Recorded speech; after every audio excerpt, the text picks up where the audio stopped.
Since well before Victor Hugo looked up at Notre Dame and thought, what if a hunchback lived in there? Authors have been inspired by Paris. The Storytime in Paris podcast will help keep this tradition alive with interviews and readings from your favorite contemporary authors with a French connection. Every episode features 5 questions asked by you, our author's biggest fans, and answered live on air. Then our authors will treat us to a reading of an excerpt from their book. Who knows? Maybe you'll even be inspired to write your own great French novel. I'm your host, Jennifer Garrity.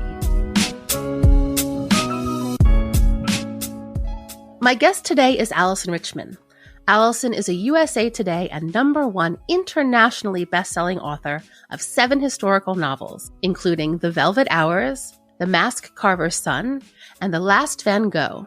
Her work has been adapted into 25 languages, and her best-selling novel, The Lost Wife, is currently being adapted into a feature film. Alyson's 8th novel, The Secret of Clouds, is a contemporary work which interweaves the story of a family that emigrated from Ukraine with a young teacher from Long Island trying to find her way. It's a tribute to the bonds between teacher and student and a story about love in all its forms.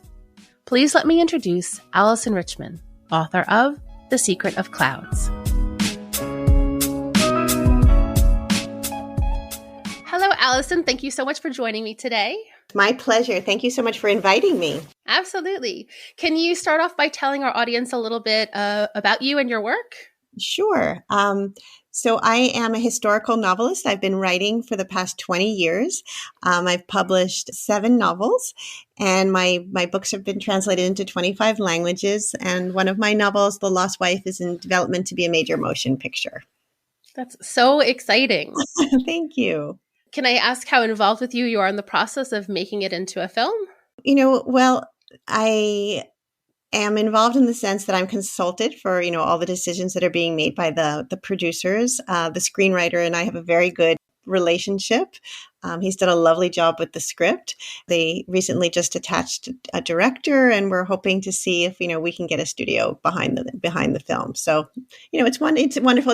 It's a lot more pieces to come together when you're making a film than when you're writing a book and it's just you, your editor, and the publishing house. But it's exciting to, think about how something that you create might be, then transferred into a whole other different type of art form and see how it manifests itself that way. That's really exciting. I'm going to keep my fingers tightly crossed for you. Thank you.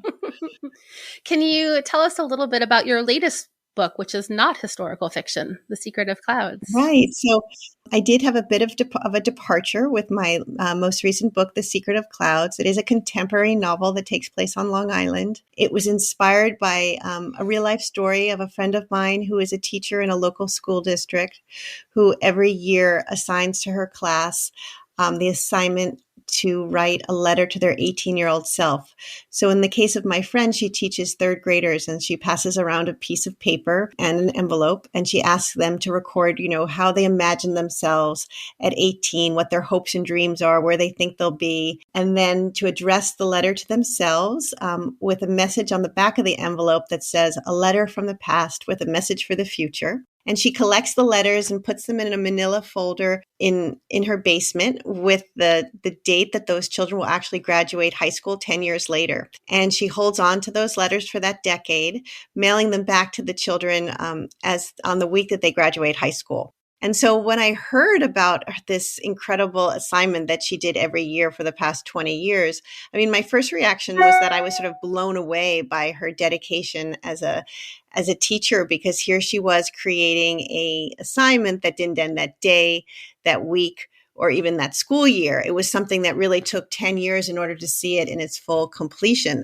And so I was incredibly impressed by her dedication and her foresight to sort of know that this would impact them 10 years later when they received a letter in their childlike hand and, were forced to reflect on whether they achieved those goals or if they had changed, in those 10 years. And as they were about to embark on this really exciting journey to be young adults, going off to college in most cases. But on a more soulful, creative level, I thought in 20 years of having this assignment, did anything ever happen to one of the children or one of their letters? And so I asked her, and, her whole face sort of transformed. And she said there were a handful of things that had happened over the course of 20 years of teaching with different students and sometimes their letters. And that, one that stood out in high relief to her was this one particular student that she was asked to tutor early on in her career. I think she was 2 years into teaching, who was too sick to go to school.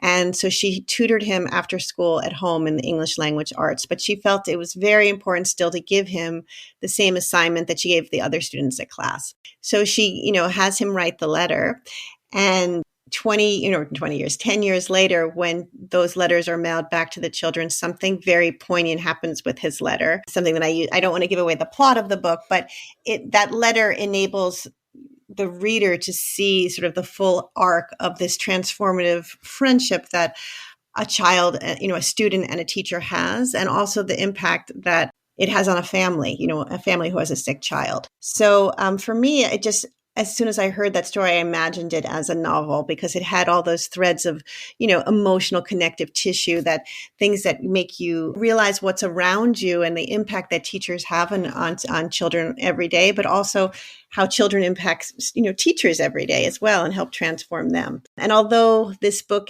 is definitely a contemporary novel, I wanted it to still have some historical references. So in the case of my friend whose, student, was not an immigrant to America, I wanted to create my character of Yuri in The Secret of Clouds, who is an immigrant. His family comes from Ukraine shortly after the Chernobyl accident, and he's born with a rare heart defect. That's sort of the cause of his, one of the reasons he can't go to school. And I weave in backflashes of what happened in Ukraine at that time. I had a babysitter for my son when he was a toddler who had been in Ukraine when Chernobyl happened. And she actually was a neonatal nurse and had seen all these children who were born years later with rare heart defects, in some cases childhood cancers.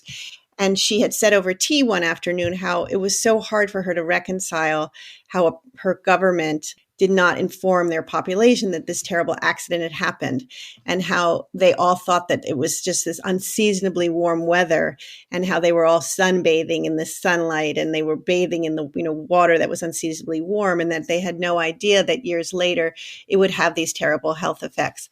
And so I wanted to bring that into the book, to have this historical component, so readers also learn about something that they might not have known before.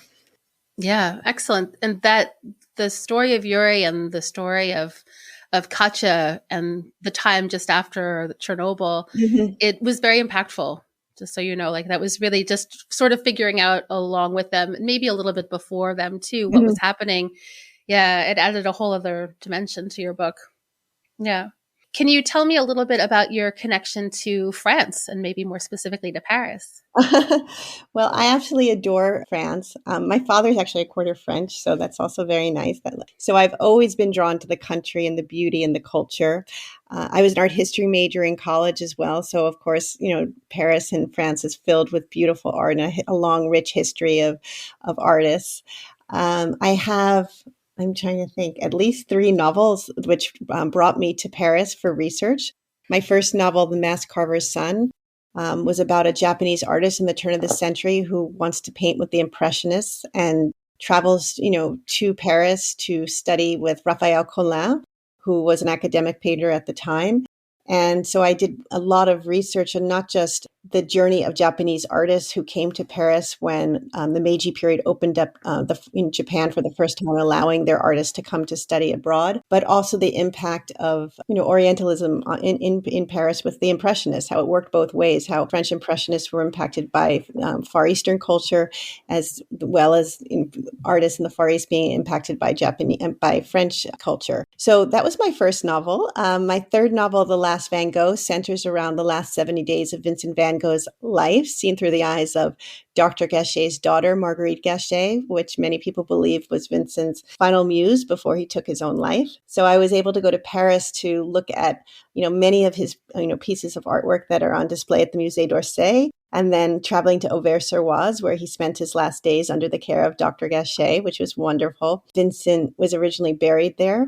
So there's, a tree actually that grows where his grave was before he was reburied to be closer to Theo, his brother. My book, The Velvet Hours, was about a courtesan who lived in Paris during the turn of the century, shuttered her apartment right on, as World War II was happening, And it's a novel that I also had to come to Paris to research, to see where the apartment was, to look at the whole atmosphere of what it would have been like to be a courtesan in the Belle Epoque. And yeah, so I've had, those three novels are the ones that brought me to Paris. But I've been a tourist as well. I just going there just because it's so beautiful and wonderful. And I'm very envious of you, Jennifer, living there now. Well, I have compiled some questions from your fans and your followers. So my question for you is related to what you were just talking about. Your novels have such a strong sense of place, from Paris to Prague to Portofino and then even Long Island. How do you choose where you set your novels? Does the location dictate the story or the other way around? Oh, that's a great question. For the most part, the story dictates the place, and so when I know the story, I have to go to the place to research it so that I can, bring it alive to you. I feel that I come from sort of an artistic background. My mother was a painter. At one point, I thought I was going to be a painter, but I ended up majoring in art history. But when I write, I really try and make it very sensory rich and very visual, so that you can see everything very clearly. And there's always a certain palette, the way I write my chapters, whether it's the dove gray walls and, velvet of Martha de Floren's apartment in Paris, or in Prague, the cut crystal and the Bohemian glass, the red velvets that you see in that sort of Art Nouveau architecture, interior architecture. So I need to see it to write it. So, but the story is always there before I knew I was going to write a book about this apartment in Paris. Therefore, I had to go to Paris to see it. But it's a wonderful thing about being a novelist that you get to do the hands-on research and to see things and experience it, and it enriches you on such a personal level. It's also a great excuse to go visit places you've never been to before. Yeah, absolutely. There's the place you really want to go. Just find a story set there. That's true. That's true. I have to start thinking like that. Absolutely. So you described yourself as a historical novelist, but The Secret of Clouds is a departure from that, set contemporarily on Long Island, New York. What was it like writing a book that's so much closer to you, both historically and geographically? Well, it was certainly easier for sure, writing from my own backyard.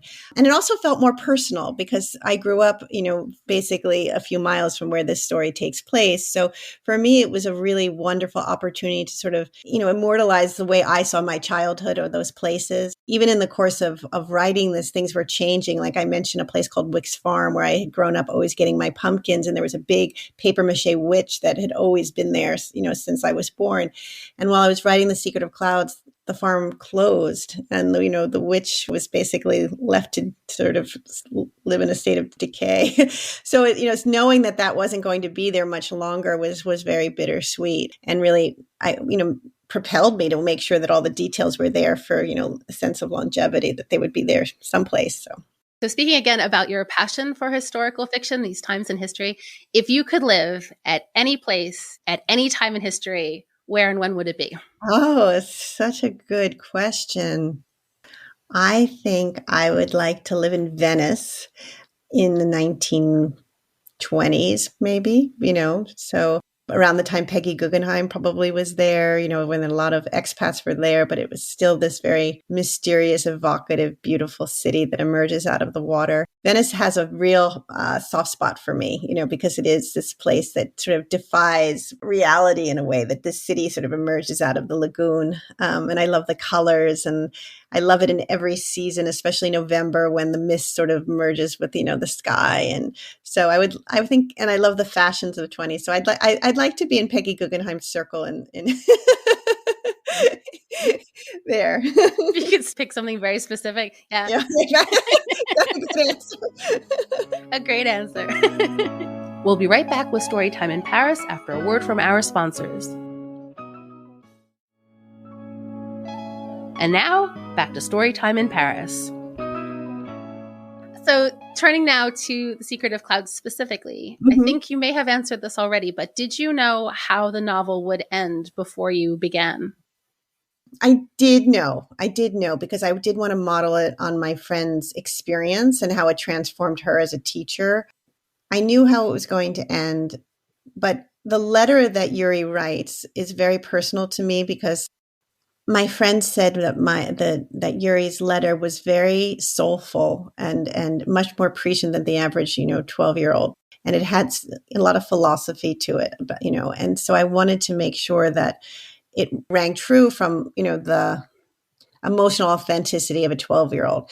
And so my grandmother had passed away while I was writing this book, and my son was actually 12 years old when I was writing this book. So I looked to my son in a lot of different places to be able to create Yuri's character. First of all, my son loves baseball. He's actually now playing in college on the college team. And so I knew that would be the hook, because every teacher says that you need a hook to get through to a student who might not be so willing to learn or be reticent on some level.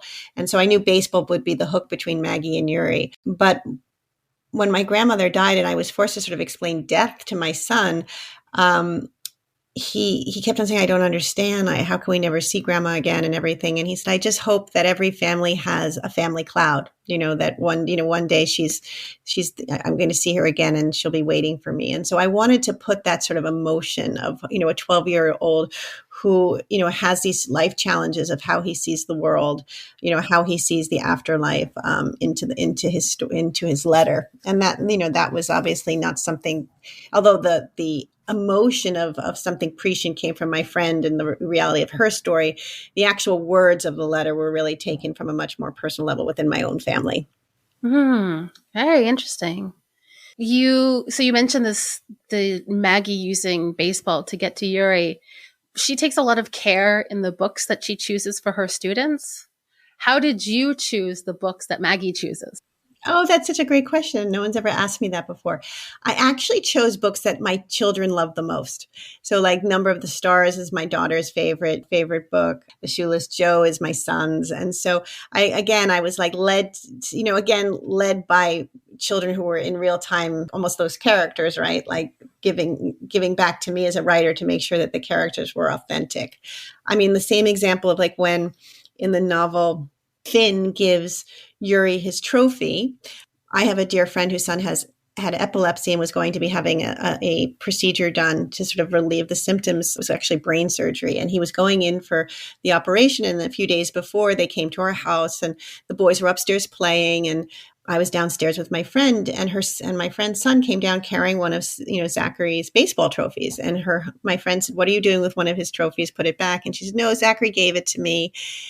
And Zachary said, "Yes, no, he can have it. I want him to have it." And reluctantly, she let her son take home one of Zachary's trophies. And, she later then texted me from the hospital with like a snapshot of her son sleeping with the trophy after his operation and saying it just made him feel like, he was a champ. And it just made me so happy. But it also made me realize that's how a 12-year-old boy shows empathy, and caring. Like, they might not have the language to express it, but that language, there's another form of language. It's in those gestures. And I'm always looking as a novelist for those different forms of language that we use to communicate between each other. For me, that's sort of fascinating. In my book, the Garden of Letters, music is this other form of language. In The Secret of Clouds, food, I think, also is another language. How different gifts of food communicate things that are often difficult to express, whether it's grief or it's, compassion. In the case of even Yuri's father offering Kasha when she first arrives, it's French, friendship and invitation to learn another person's culture. So I'm always looking for those different little nuanced ways to communicate something with, that isn't always dialogue or, language. Yeah, the food for sure came through in your book. How different people used food, how important it was to them, what they were trying to say with it. Yeah, your book made me very hungry.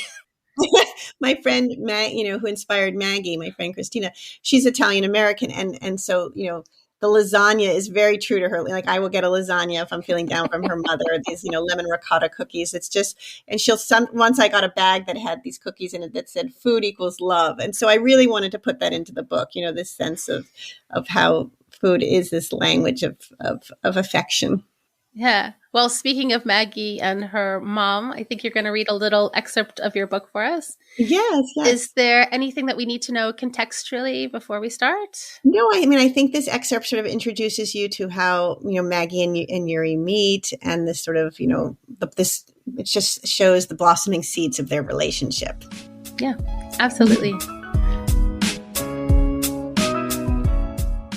It had been my mother who encouraged me to leave my job in PR and pursue a job in teaching.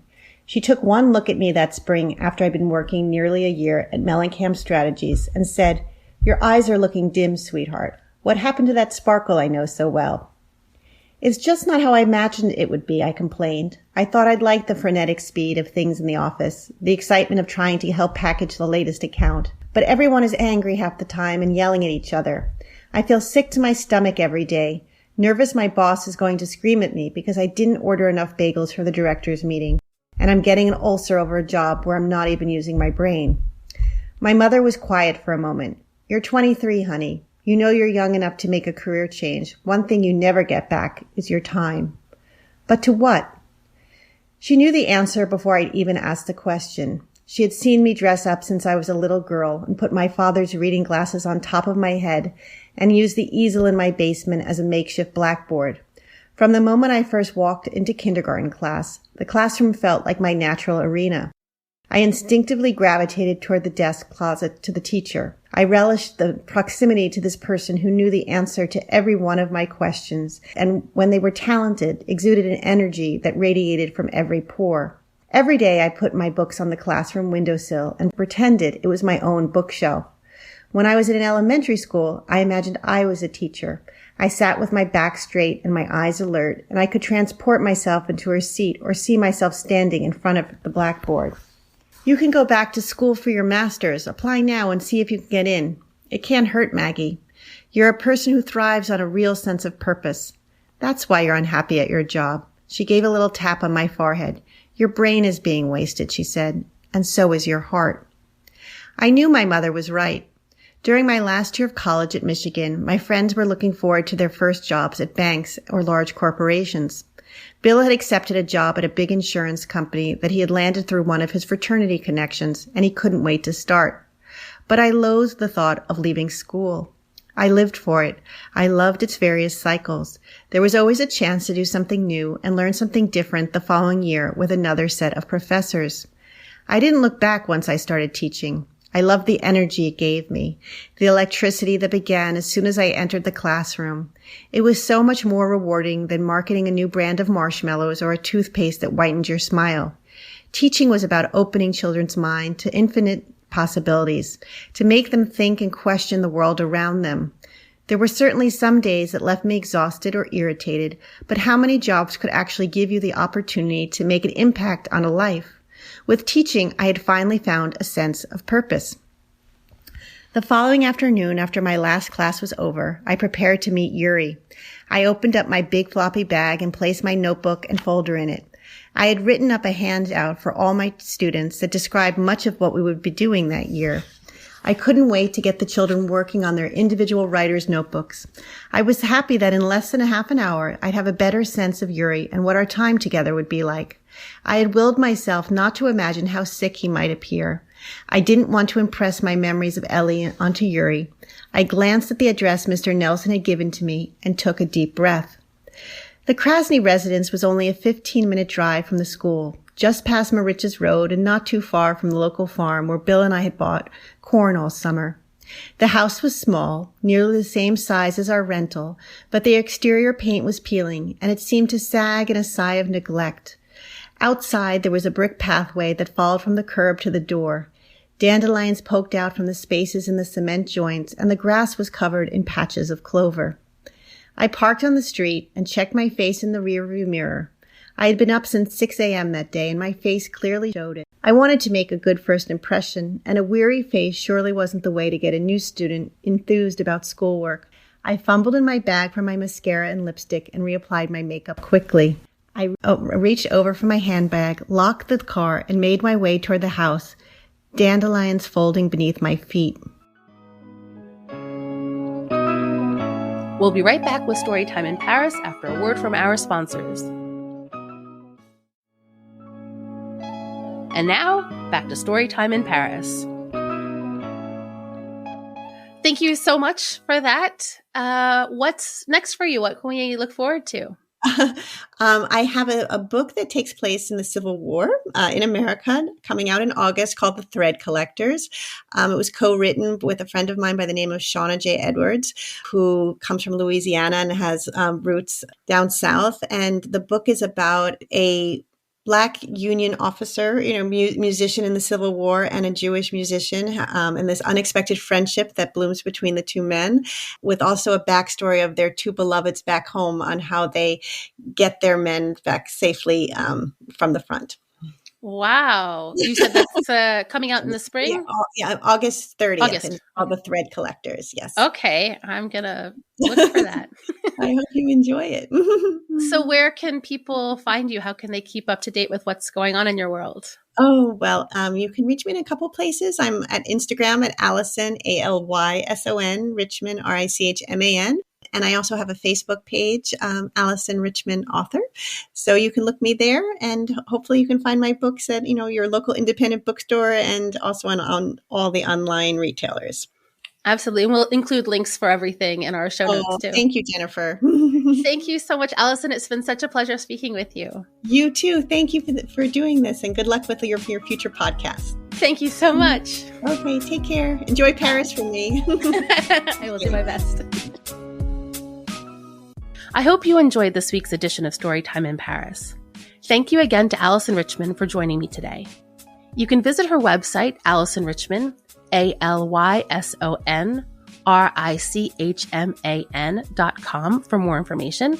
And she's at Alyson Richman on Instagram and Alyson Richman Author on Facebook. Please join me next week when my guest will be Julie Skolnick, author of the memoir Paris Blue. Check back in to see if your questions have been answered and to hear a reading from her book.